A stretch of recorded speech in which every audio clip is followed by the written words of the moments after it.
Hello friend, good morning. कैसे हैं आप लोग? उम्मीद है अच्छे ही होंगे। सबसे पहले जो नए व्यूअर है मैं उनको बताना चाहता हूँ कि मैंने इडियम एंड फ्रेजेज की सीरीज चलाई हुई है। जो ये सीरीज की 5वीं वीडियो है। अभी तक मैंने 4 वीडियो अपलोड करी हुई है, तो आप शुरू से देखिएगा तो ज़्यादा बेहतर होगा, क्योंकि अल्फ़ाबेटिकल मैं करवा रहा हूँ और उसको लर्न करने के लिए स्पेशल ट्रिक बता रहा हूँ, जिसको अगर आप देखते हैं तो बाय डिफ़ॉल्ट आपको लर्न हो ही जाएगी। मैं धीरे धीरे इसलिए करवा रहा हूँ क्योंकि जल्दीबाजी में करने से आप जल्दी भूल सकते हैं। और मैं जो सीरीज चला रहा हूँ वो पैरामाउंट की जो बुक है, सॉरी ब्लैक बुक जो आती है निखिल गुप्ता सर की, वहाँ से करवा रहा हूँ। तो आप बुक अपने नियर बाय स्टोर में जाके खरीद सकते हैं। यहाँ वीडियो देखने से फ़ायदा ये होगा कि आपको इमेजिनेशन यूज नहीं करना पड़ेगा लर्न करने के लिए, मैं आपको खुद करवा दूँगा। तो आप केवल आपको बुक से रिवीजन करना पड़ेगा। नहीं तो अगर बुक अवेलेबल नहीं है तो मैं टेलीग्राम चैनल में जो लिंक डाल दूँगा नीचे, उसमें पीडीएफ अपलोड करवा दूँगा। तो चलिए आज की कक्षा शुरू करते हैं। सबसे पहला है, अभी तक मैंने क्वेश्चन नंबर 37 तक करवा दिया था। क्वेश्चन नंबर 38 से आज शुरू होगा। ये हॉर्नेट्स नेस्ट। ये हॉर्नेट्स नेस्ट मीन्स होता है एक अप्रिय स्थिति। एक अप्रिय स्थिति मीन्स होता है कि एक ऐसा सिचुएशन जो आप ना चाहते हैं फिर भी वो बाय डिफ़ॉल्ट आपके पास आ ही जाता है, यानी कि अनप्लेजेंट सिचुएशन या एक ट्रबलसम सिचुएशन, दोनों का मीनिंग सेम है। अब इसको लर्न कैसे करा जाए? हॉर्नेट्स नेस्ट आपको जो लर्न करने के लिए जो मैं आपको स्टोरी बताऊँगा, वो स्टोरी केवल आपको लर्न के लिए बता रहा हूँ। जो भी बताऊँगा आप उसके मीनिंग पे एक्चुअली नहीं जाइएगा, क्योंकि टाइटल में ही लिखा था देसी ट्रिक, यू नो। तो ये हॉर्नेट्स नेस्ट मीन्स होता है। अब इसको रिलेट कैसे करेंगे? क्या कि कोई चिड़िया का जो घोंसला है बहुत ही मेहनत से उसने बनाया है, और वो जो घोंसला है वो पेड़ के बहुत नीचे, और वहाँ पे एक कोई बहुत बड़ा गेंडा आता है। वो अपना हॉर्न से क्या करता है कि घोंसला में चुभो देता है, हॉर्न से, यानी कि अपना सींग से। तो चिड़िया के लिए तो वह हॉर्नेट्स नेस्ट बन गया, माने एक अप्रिय स्थिति बन गया, क्योंकि वो चाहेगा नहीं कि कोई उसका घोंसला बिगाड़े। तो आप इस तरह से, उम्मीद है आपको याद हो गया होगा। चलते हैं नेक्स्ट क्वेश्चन। इसी तरह रिलेट करके याद करना है, तभी ज़्यादा दिन तक याद रहेगा। नेक्स्ट क्वेश्चन है ये हॉट पोटैटो। ये हॉट पोटैटो मीन्स होता है एक विवादास्पद मुद्दा, यानी कि ये कॉन्ट्रोवर्शियल इशू। कॉन्ट्रोवर्शियल मतलब होता है विवाद, इशू मीन्स होता है मुद्दा। अब इसको रिलेट कैसे करा जाए कि एक हॉट पोटैटो, कोई ऐसा पोटैटो है जो गांव में पोटैटो को जो आग में पकाया जाता है, तो एक पोटैटो जब निकाला जाता है पकाने के बाद, तो वो चूँकि क्या रहता है कि बहुत गर्म रहता है, उससे भाप इस तरह निकलता है। अब वो पोटैटो को लेकर विवाद हो गया दो बच्चों में। एक बच्चा बोल रहा है कि नहीं ये पोटैटो मेरा है, बगल वाला बच्चा बोल रहा है कि नहीं ये पोटैटो तो मेरा है, और दोनों में विवाद हो गया। किसको? पोटैटो को लेकर। तो पोटैटो को लेकर जो विवाद हुआ किसके बीच में? दोनों बच्चे को। तो आप यहाँ से रिलेट कर सकते हैं कि हॉट पोटैटो मीन्स होता है कंट्रोवर्शियल इशू, जो किसके बीच में हुए थे? ये दोनों बच्चे के बीच में हुए थे। नेक्स्ट है ए लैम एक्सक्यूज। ए लैम एक्सक्यूज मीन्स क्या होता है कि झूठा बहाना। ज़्यादातर देखते कि बच्चा जो स्कूल जाता है वो क्या करता है, टीचर को ऐसे ही कुछ झूठा बहाना दे कि सर आज लेट हो गया, आज ये हो गया, आज वो हो गया। तो मतलब वो जो एक्सप्लेनेशन बता रहा है वो लैम के जैसा बता रहा है। लैम मीन्स क्या होता है? मेमना। तो एक lame excuse. Lame excuse means एक अनसेटिस्फैक्ट्री एक्सप्लेनेशन, यानी कि एक ऐसा एक्सप्लेनेशन जो सेटिस्फाई नहीं कर रहा है, टीचर हो या कोई और हो। तो आप यहाँ से रिलेट कर सकते हैं कि बच्चा स्कूल गया था तो उसने एक अनसेटिस्फैक्ट्री एक्सप्लेनेशन बनाया। नेक्स्ट क्वेश्चन है ये लाफिंग स्टॉक। ये लाफिंग स्टॉक मीन्स होता है हंसी का पात्र बनना। मतलब आप कहीं जा रहे हैं, किसी सभा में बैठे हैं, तो आप हंसी का पात्र बन गए। इन ऑब्जेक्ट ऑफ लाफ्टर, मतलब हंसने का आप एक ऑब्जेक्ट बन गए। रेडिकूल मीन्स होता है बेतुका नहीं, रिडिकूल मीन्स होता है उपहास, उपहास बनना, मतलब आप हंसी का पात्र बन गए। अब इसको रिलेट कैसे करेंगे कि एक स्टॉक रखा था, टेबल के नीचे कोई स्टॉक रखा था, यहाँ स्टॉक लिखा है ना, क्वेश्चन में जो दिया उसी से रिलेट करने की कोशिश कीजिएगा। स्टॉक रखा था और उसमें एक आदमी को बोला गया कि इस लॉक में बहुत अच्छा चीज़ है, आप उस लॉक को निकालो और लॉक को थोड़ा जोर से खींचना, क्योंकि धीरे से खींचेगा तो नहीं खुलेगा। चूँकि वो व्यक्ति नया था, तो नया व्यक्ति के रहने के कारण उसको पता नहीं था और सब ने मिलकर योजना बनाई थी, क्योंकि लॉक तो थोड़ा सा खींचने से भी निकल जाता। तो उस आदमी ने क्या किया कि पूरा जोर लगा के उसको खींचा, और जब खींचा तो नीचे गिर गया। तो सभी आदमी उस पर हंसने लगे, यानी कि वो हंसी का पात्र बन गया। तो इस छोटी सी स्टोरी से आप रिलेट कर सकते हैं कि ये लाफिंग स्टॉक मीन्स होता है हंसी का पात्र, यानी कि एन ऑब्जेक्ट ऑफ लाफ्टर और an object of reading. Next question, left handed complement. Left handed complement का हिंदी होता है कि प्रशंसा के रूप में किसी को अपमानजनक टिप्पणी करना, अपमानजनक कमेंट करना। अब आपको इसको रिलेट कैसे कीजिएगा कि आप किसी कोई व्यक्ति बहुत ही अच्छा मार्क्स लाया एग्जाम में, अब उसको कम्प्लीमेंट तो दीजिएगा लेकिन आधा ही मन से, क्योंकि आप उससे कहीं ना कहीं जलन होने ही लगती है। इन एम्बिगुअस मीन्स होता है द्विअर्थ, जिसका दो अर्थ। तो आप उसको एक ऐसा सेंटेंस बोलिएगा ना कि वो समझेगा कि मेरा बड़ाई कर रहा है, लेकिन उसी के बड़ाई के भेष में आप उसकी बुराई करके निकल जाओगे। तो एक वैसा कम्प्लीमेंट को, वैसे प्रशंसा को बोलते हैं एक लेफ्ट हैंडेड कम्प्लीमेंट। मतलब कम्प्लीमेंट तो दे रहे हैं लेकिन आधा अधूरा मन से, जिसका दो अर्थ है, यानी कि उसको हम थोड़ा नीचा दिखाने जा रहे हैं और उसी में मिक्स करके सिंपली बोलते हैं कि स्टूडेंट में एक समझ होता है कि पॉलिटिक्स खेल गया, यानी कि ये ऐसा एंगल जिसका दो मीनिंग निकल गया। वो समझ रहा है मेरा बड़ाई कर रहा है, आप उसी बीच में बुराई करके निकल जाओ।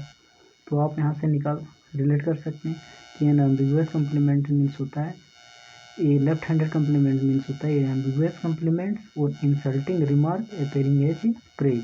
तो उसको प्रशंसा के रूप में दिख रहा है लेकिन आप उसका इंसल्ट कर रहे हैं। नेक्स्ट क्वेश्चन है कि ये leopard can't change its spots. ये leopard can't change its spots means होता है, इसका बहुत सारा मीनिंग होता है। हिंदी में मीनिंग बता रहे हैं आपको, रिलेट कीजिएगा कि कोयला होए न उजाला नो मन साबुन खाए, या किसी एक के चरित्र को बदलना असंभव है। यानी कि व्यक्ति को रिलेट किया गया कि कोयला से, कि आप कोयला को कितना भी साबुन से आप धो दो, कितना नॉर्मल साबुन से धो दो, वो काला का काला ही रहेगा। यानी कि आप किसी ऐसे व्यक्ति का चरित्र बदलना चाह रहे हैं जो कतई संभव है ही नहीं। शराबी हो, चेंज नहीं होगा, वो कल जाकर फिर शराब पी ही लेगा।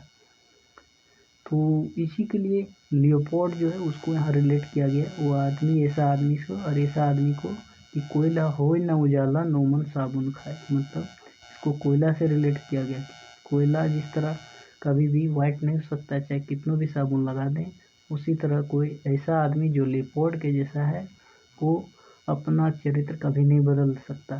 यानी कि it is impossible for one, किसी के लिए असंभव है कि वह उसका अपना चरित्र बदल सके। तो आप यहाँ से रिलेट कर सकते हैं। उम्मीद है अच्छा लगा होगा तो आप लाइक कर दीजिए। लाइक करने में क्या जाता है, थोड़ा मोटिवेशन मिलता है, और ज़्यादा से ज़्यादा दोस्तों को शेयर कर सकते हैं। चलिए नेक्स्ट है कि a little bird told me.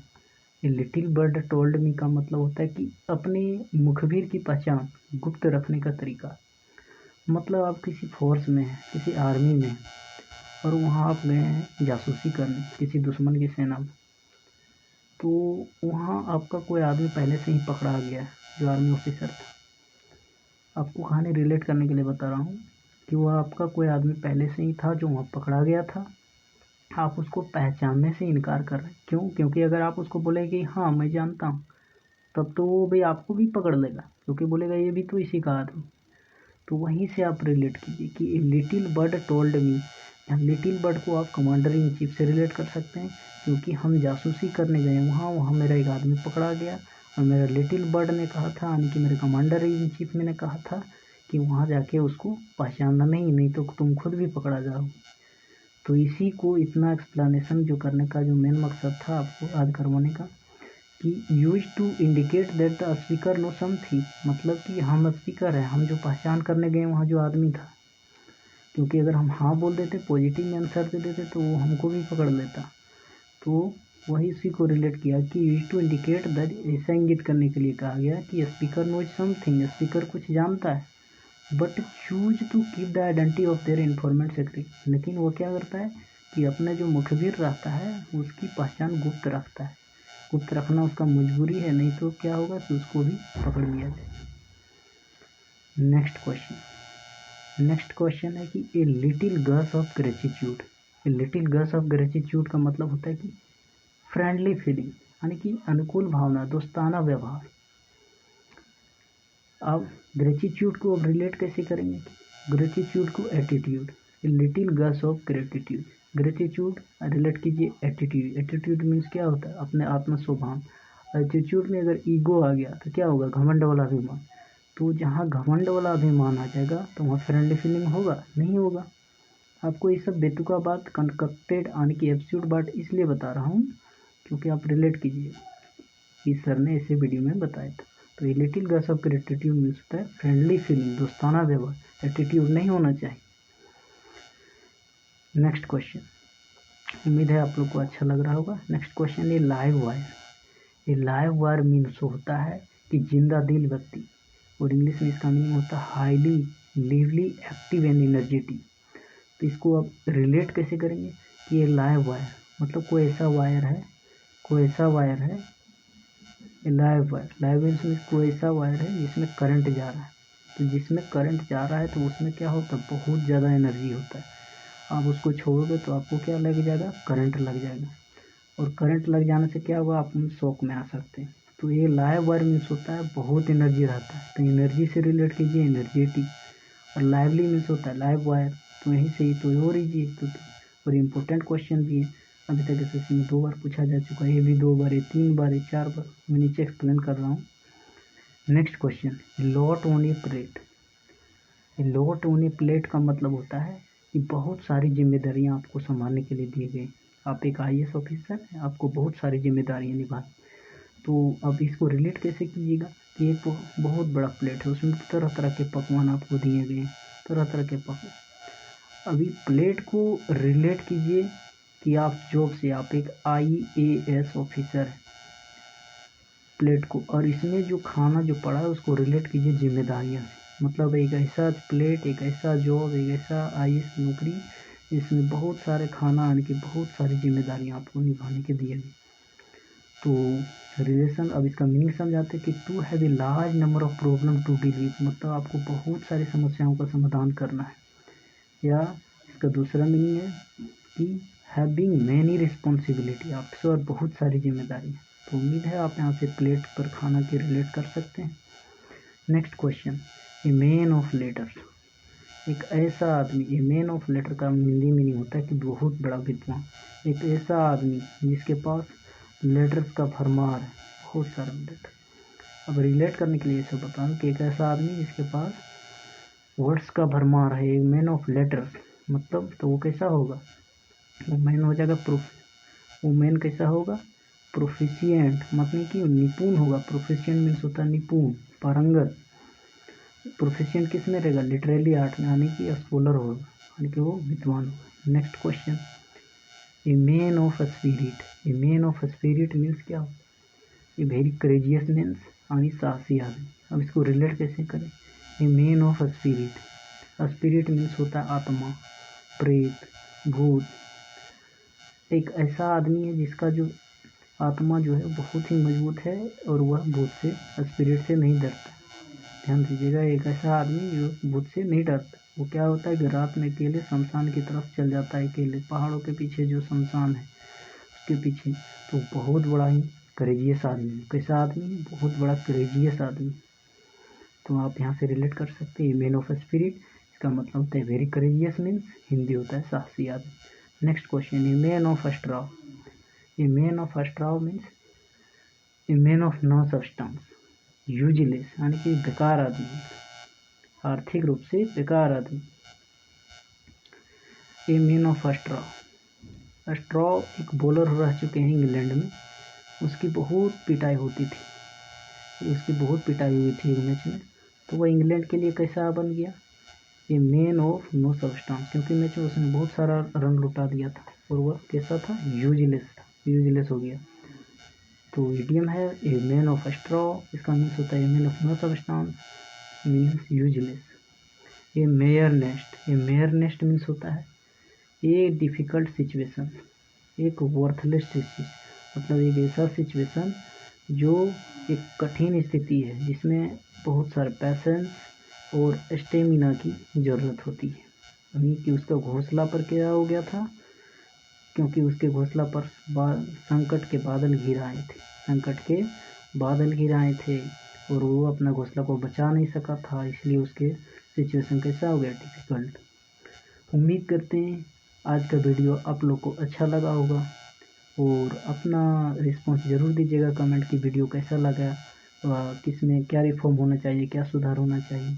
और आप सभी से रिक्वेस्ट है कि ज़्यादा से ज़्यादा दोस्तों के पास फैलाइए कि नहीं, वहाँ ऐसे पढ़ाया जा रहा है तो आप ज़्यादा से ज़्यादा दोस्तों को जोड़ सकते हैं। और अगर आप नए हैं तो आप सब्सक्राइब कर सकते हैं और लाइक और सब्सक्राइब करने के बाद आप शेयर ज़रूर कीजिएगा। तो चलिए मिलते हैं नेक्स्ट वीडियो में। Thank you, bye bye, take care.